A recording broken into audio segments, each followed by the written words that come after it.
In this episode, we go into moving the autopilot control head and also go into some detail about how to use the pre-insulated crimp lugs.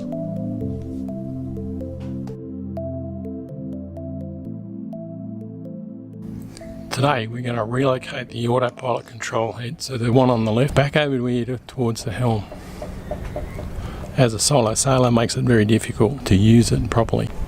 So what I've done is replaced the autopilot control head with a speaker, and that speaker goes down to the two-way radio.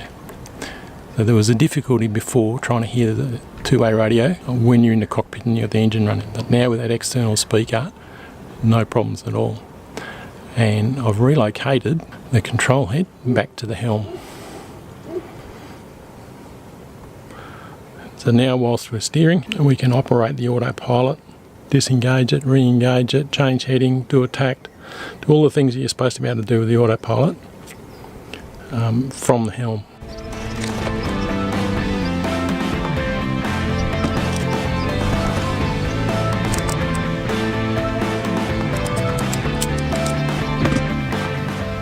So guys, I wanted to explain to you about the different sorts of insulated crimp lugs.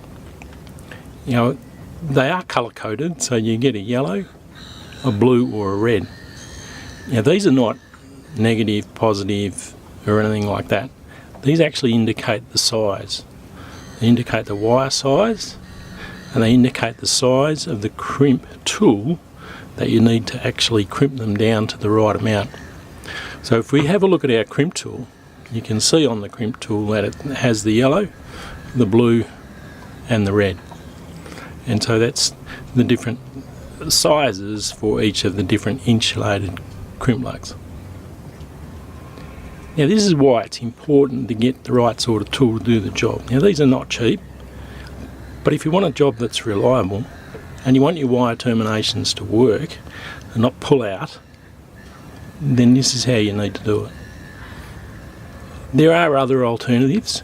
You know, you can get those cheap things from the auto store that do the job.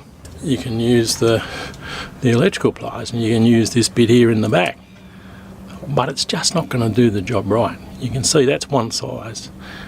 Our lugs are three different sizes. Now I'm only talking here about the insulated crimp terminals like these. I'm not talking about this sort. Now this is what's known as a non-insulated crimp lug. Now it's still crimped, but it's used for things like your battery terminals and much bigger cables. Once again, you want to have the right kind of tool to be able to do that properly and not end up with a botched up job that's probably not going to carry the current that was designed to carry. And this is what you're really concerned about with those. So when it comes down to actually making our insulated crimp lug termination, there's a couple of things to think about. These things are actually quite clever. So the first section here is where the wire is crimped, the bare wire. So the bare wire there gets crimped into that section. The back section is designed to crimp the insulation and gives it some mechanical strength, holds it in place so that we don't get a lot of fatigue on all of these little copper wires. When we trim the insulation back off our wire, it wants to be the right length. So if we have a look at that, we can see that our insulation is going to be gripped at the back. Our bare wires are coming through to here and they're going to come through to about there. And that's what we want. So when it comes to actually crimping these, what I like to do is I'll open them up and I'll put the lug in and then I'll just close it down enough that it grips it, so it's not so fiddly. Now with that grip like that, I can now take the wire and I can poke that in the back, like so, and I can push it in, and you can see that as I push it in, that insulation is going down. It's actually going to be crimped. If we have a look closely on this side, we can actually see the end of the wire poking through.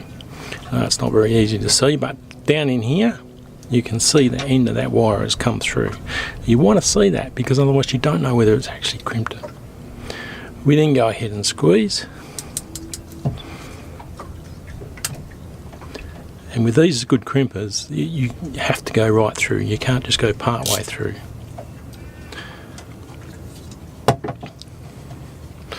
And there we have it, it's crimped. And if it's crimped properly, you can't see it on the camera, but there are actually indentations in here that indicate the size that was crimped. It gives it some sort of code. But you can see that we have the bare copper come through there, and you can see that our insulation is crimped at the back, so it's giving us some sort of strength. And that's not going to pull out, that's going to last you well. So what about when we've got our insulation cut too long? Well, same deal. We'll load the crimp up into our tool, like so, and then we'll push our wire in, and you'll just see what happens. You can see the copper coming through there, but I haven't been able to get the back in all the way. So we can crimp it there, no problem at all. And we've got it crimped. But what we've got now is we've got this open at the back. Couple of problems with that. We've got bare wire there, which might short out on something else. We don't want that. You can see that the lug doesn't have the same sort of strength. Now, we're not holding the insulation, so there's a point there where that can break off as it rattles around.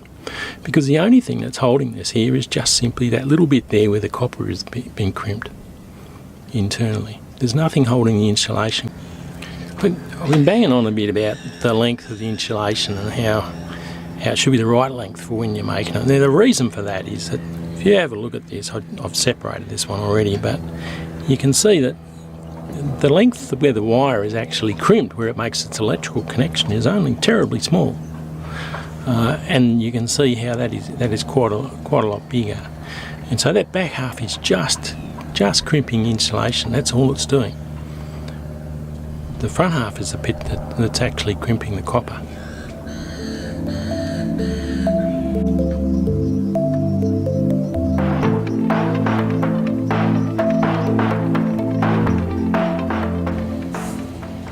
If you're going to be terminating lots of very thin wires, then you really want to get a decent pair of wire strippers, because these really tiny ones are very difficult to strip without pulling out some of the cores, and they're that small you really don't want to be losing any of the strands. So a good pair of wire strippers, set them to the right depth and you'll have no problems. Now with all our terminations made, now it's time to hook up our autopilot control head, and thankfully Raymarine makes it pretty easy because everything's really colour coded, so it's fairly easy to do it.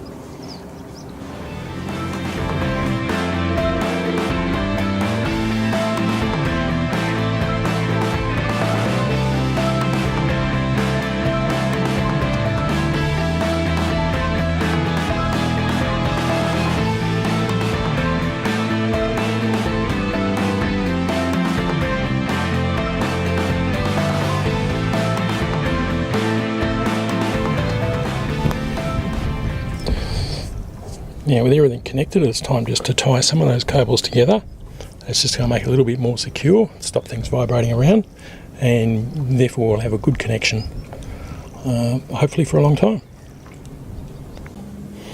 So you can see with a couple of cable ties, it doesn't take much. We've got some nice, neat, tight connections now, and we wouldn't expect anything to rattle or to shake, and therefore these connections are going to stay more secure and last a lot longer. Slip the cover back on and you should be able to put it away.